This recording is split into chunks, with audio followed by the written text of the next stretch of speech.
Olá, nono ano! Sejam todos bem-vindos a mais uma aula de matemática. Eu espero que vocês estejam bem na medida do possível. Na aula de hoje, nós iremos fazer uma revisão sobre uma temática que vocês estudaram no ano passado, que foi o quê? Que foi porcentagem e juros simples, tá bom? Vamos lá? Bem, a porcentagem ela é representada pelo símbolo porcento e que podemos representar quando falamos sobre desconto ou acréscimo. Gente, como eu sei da capacidade de vocês, que tal analisarmos alguns exemplos que falam sobre desconto e acréscimo? Vamos lá? Olha só, no nosso cotidiano a gente se depara, com alguns exemplos que a gente vê. Por exemplo, alguém chega pra gente e fala: a gasolina aumentou 3%. Outra vem e diz: os juros da poupança extraem 0,41%. Exemplos, tá? À vista você tem 12% de desconto.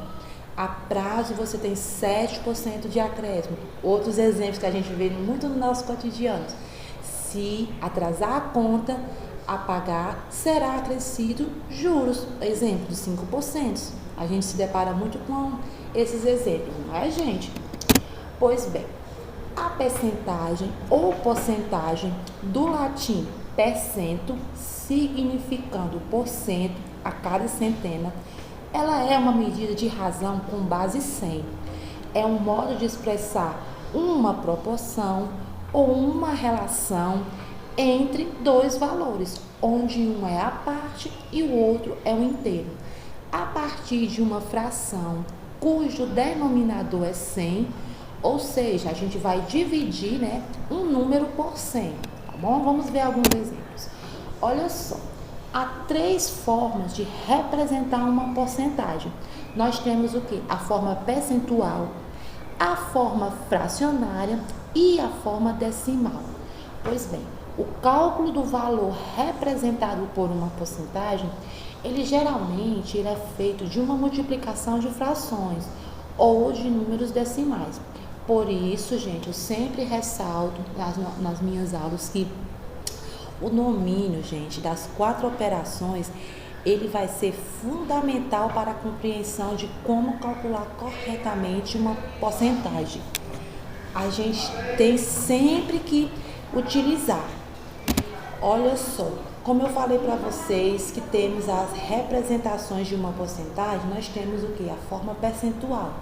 A representação na forma percentual, ela ocorre quando o número ele é seguido do símbolo %. Olha só os exemplos que eu trouxe para vocês: 5%, 0,1% e 150%. Bom, para a gente ir associando. Temos também, como eu mencionei, a forma fracionária. Então, para a realização de cálculos, uma das formas possíveis de representação de uma porcentagem é a forma fracionária. Olha só, ela vai poder ser representada por uma fração irredutível. O que é a fração irredutível? É aquela em quando a gente não tiver mais como simplificar nem o numerador nem o denominador pelo mesmo número. Ou seja, uma simples fração sobre o número 100. Exemplo: 25%. Como é que a gente vai representar 25%? 25 sobre 100, onde 25 vai ser o numerador e o 100 vai ser o denominador. Como eu posso transformá-la numa fração irredutível? Olha só, a gente tem 25 sobre 100, a gente percebe o quê? Que a gente tem uma fração redutível. Então, qual é o número que eu posso dividir tanto o denominador como o numerador pelo mesmo número? 25. Então, quando eu simplifico, divido 25 por 25, eu vou encontrar 1. E quando eu divido 100 por 25, gente, eu vou encontrar o quê? 4. Tudo bem? Olha só, temos a nossa fração irredutível aqui, que é 1/4. Tudo bem?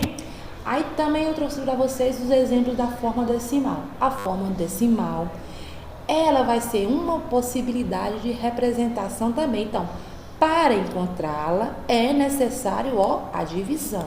Exemplo: a forma decimal de 25%, ela é obtida pela divisão de quê? Ó, de 25%. Quando eu divido 25%, eu vou encontrar o quê? Ó, 0,25, tudo bem? Ó, na forma decimal, quando eu pedir uma forma da fração em forma decimal, vocês lembrem, é só dividir 25%, tudo bem?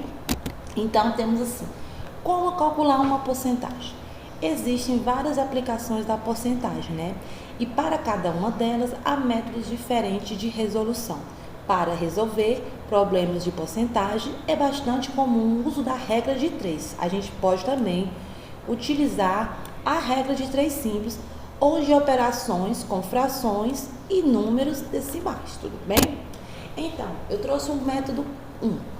Olha só, quando você se deparar com esse exemplo, você pode resolver através desse método. 20% de 400. Como é que a gente faz 20% de 400? Então, 20, eu já sei o quê? Que é 20 vai ser o meu numerador e 100 vai ser o meu denominador. Então, é só pegar, ó, o 20 e eu vou multiplicar por 400, que eu vou encontrar o quê? Ó, 8.000. E aqui o que a gente subentende? Que a gente vai ter 1, ó. Como é que a gente faz multiplicação de frações? Multiplica numerador por numerador e denominador por denominador. 100 vezes 1 dá 100. A gente pode cancelar para facilitar a divisão, olha só. 8.000 dividido por 100, cancelando, ó, o que a gente vai encontrar? 80. Então, 20% de 400 equivale a 80. Tá ficando fácil de conseguir assimilar? No método 2, o que a gente fez? Caso você queira, em vez de representar, né, uma fração, podemos utilizar o que? A representação decimal. O que a gente vai fazer? Ficando assim, ó, 20%, que é o que eu falei para vocês. Você vai dividir 20 por 100. Vai encontrar o que? Ó, 0,2. 0,2 você vai só multiplicar por 400, que você vai encontrar o que? Ó, 80. Tudo bem para vocês? O que significa que 80 corresponde, ó, a 20%. Tudo bem? Ó, o mesmo valor que deu no método 1, tá bom? Então, trouxe um macetezinho aqui para vocês. Depois, quando vocês ficarem com alguma dúvida, vocês podem voltar à aula. Lembrando que a nossa base é decimal, né? Então, ao dividir por 100, basta andar com a vírgula 2 casas para a esquerda. Forma percentual para a forma decimal. Olha só, nós temos 30%, é igual ao quê? Ó, 2 casas, ó. 1, 2. Então, vai dar o quê? Ó, 0,3. 5%, 2 casas, ó, 0,05. 152%, ó, 2 casas, 1,52. É só andar em vez de ter que dividir por 100, né? Se vocês preferirem fazer a divisão, vocês fazem, mas se vocês quiserem utilizar esse macete de andar apenas 2 casas, né, para a esquerda também dá certo. Alguns exercícios, eles pedem para fazermos o contrário, ou seja, transformar um número decimal em porcentagem. Para isso, basta andarmos com a vírgula 2 casas para a direita, aumentando o número e acrescentar o símbolo porcento, né? Ou seja, a gente vai, em vez de andar para a esquerda, né, nós vamos andar o quê? Olha só, a vírgula 2 casas para a direita, tudo bem? Então, 0,111 vai equivaler a quê? A 11,1%. 0,8 vai equivaler a 80% e 1,74 vai equivaler a 174%. Então, como vamos calcular essa porcentagem? Outro exemplo, calcule 50% de 600. Nós temos os 2 métodos, como eu falei para você.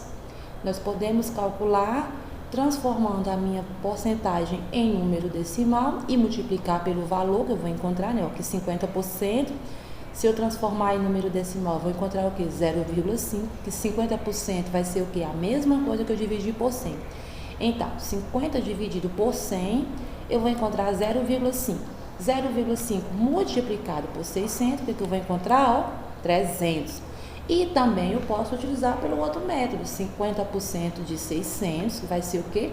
50 vai ser no numerador e 100 no denominador. Vou multiplicar por 600, né? Ó, ou seja, multiplicação de frações. Multiplica numerador por numerador e nosso denominador a gente subentende que tem o quê? 1.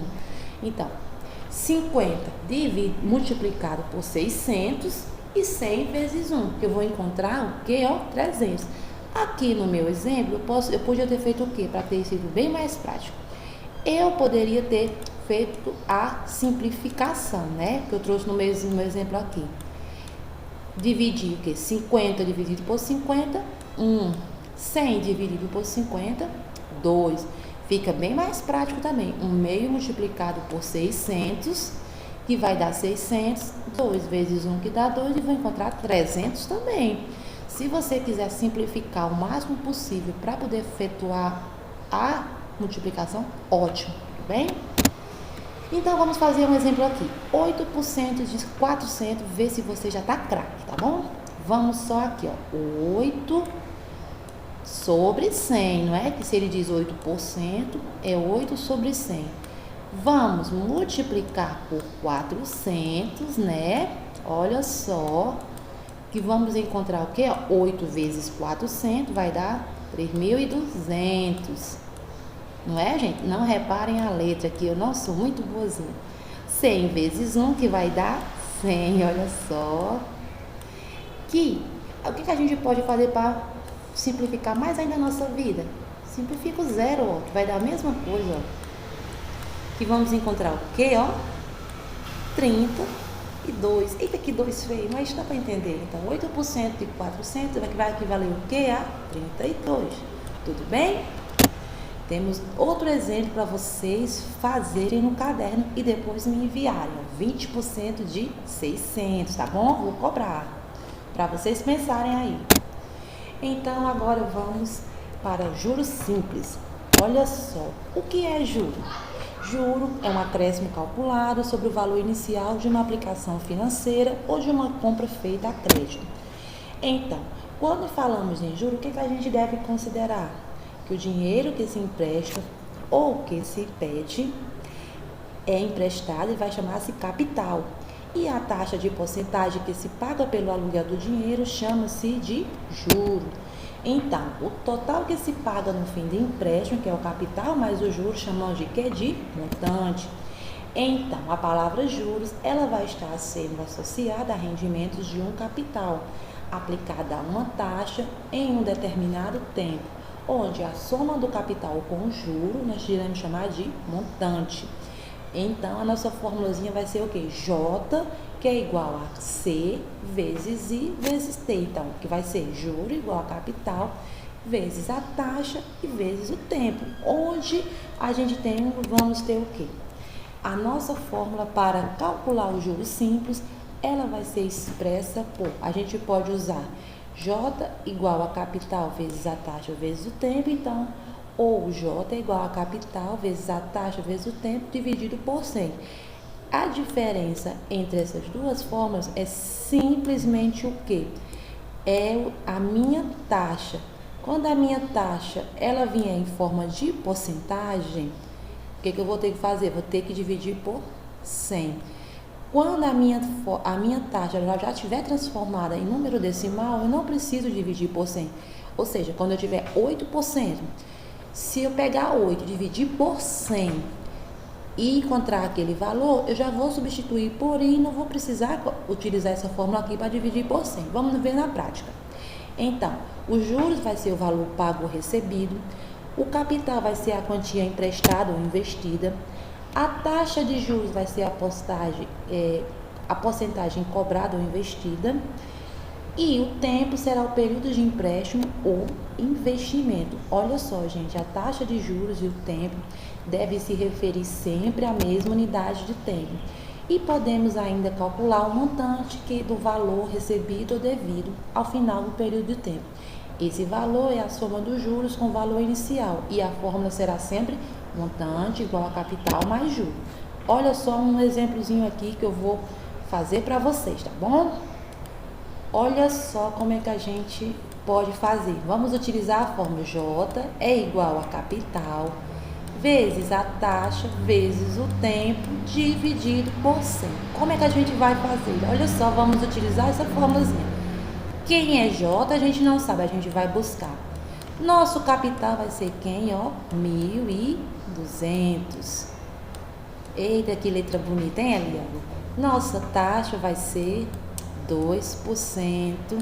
E o nosso tempo, ó, 1 ano e 3 meses, deixamos tudo na medida, na mesma unidade de tempo. Então, 1 ano e 3 meses equivale a 15 meses, né? Porque a taxa também está, ó, ao mês. Temos que nos atentar a esses exemplos, tá bom? Então, multiplicamos tudo, ó, 1.200 vezes 2 e vezes 15, que nós vamos encontrar o quê, ó? 36 mil. Coloca logo aqui para ser bem mais rápido, né? Depois vocês fazem os cálculos. E vamos dividir tudo, ó, por 100. Para facilitar, o que a gente pode fazer, ó? A gente pode cancelar esse zero, né, ó? Esse e esse, ó. Que vamos encontrar o quê, ó? 360. Não reparem a letra da professora, que aqui a letra tá meio ó, mas dá para entender, tá bom, gente? Pessoal, qualquer dúvida, vocês voltem à aula novamente, tentem ver pausadamente e façam novos exercícios para poder facilitar mais a assimilação, tá bom? Obrigado a todos.